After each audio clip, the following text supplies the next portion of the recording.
你敢相信嗎？20年前的 Uniqlo 在日本人眼裏就跟去 Giordano 買白 T 恤一樣便宜，但穿出去會被朋友笑老土鄉下子。甚至當時日本流行一個詞叫 Uniqlo Hide， 買了衣服一定要把標籤剪掉才敢穿出門。但到了今時今天，他不僅把店開進紐約5大道，連 Jil Sander、Chloé Killer 這類頂級奢侈品牌設計師都搶着要跟他聯名。從一個被嫌棄的平價賣場，變成全球年輕人都在穿的潮流霸主，市值突破10兆日元。Uniqlo 到底施了什麼魔法？今天我們用3個核心戰略拆解它翻轉品牌階級的商業大棋。想擺脫土味廉價，第一步不是打廣告，而是重構產品力。多數快時尚品牌像 Zara 走的是多款式、小批量的流行追隨路線，但 Uniqlo 卻選了一條最難的路 ，SKU 極致壓低，單品爆款拉滿。Uniqlo 的 SKU 單品數量只有 Zara 的1/10，款式少，意味着什麼？意味着它能把單一布料的採購量做到全球極致，從而拿到恐怖的議價權。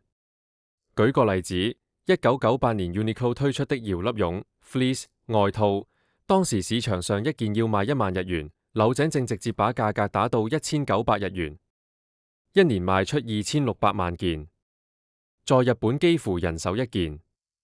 這就是 Uniqlo 的第一招，用 SPA 模式，自有品牌服飾專營零售商，掌控從面料研發到終端零售的全流程，把品質成本比做到極致。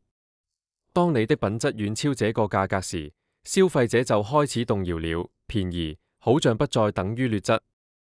但光有性價比，充其量只是好用的基本款，依然跟潮流扯不上邊。Uniqlo 是怎麼撕掉土味標籤的？答案是高級感降維打擊。2006年 Uniqlo 開啟了服裝史上最成功的行銷棋局之一 Uniqlo T-shirt 計劃。他們不賣衣服，他們賣文化符號。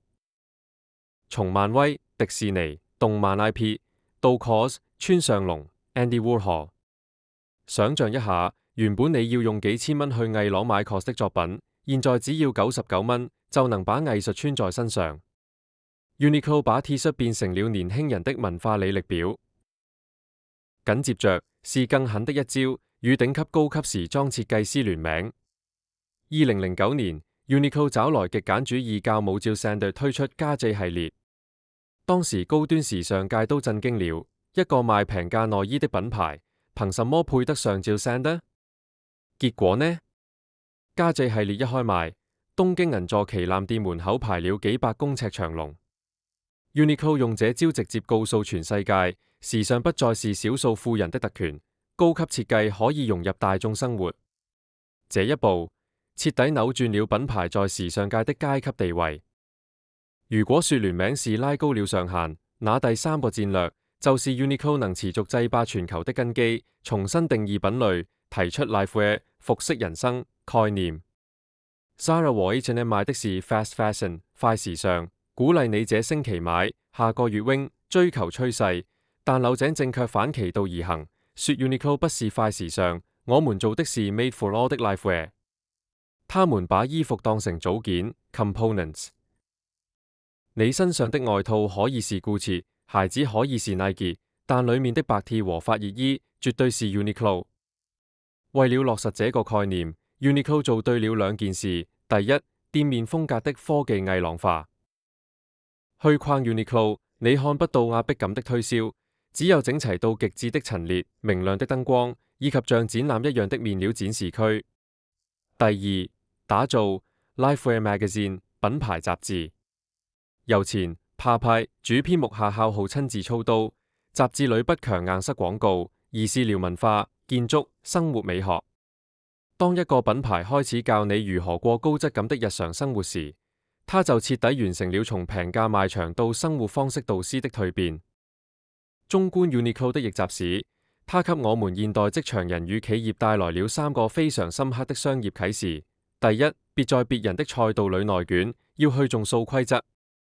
快時尚拼速度， Uniqlo 就拼品質與面料科技，大家都賣便宜，它就賣高級感的便宜。第二，借力打力，實現品牌階級躍遷。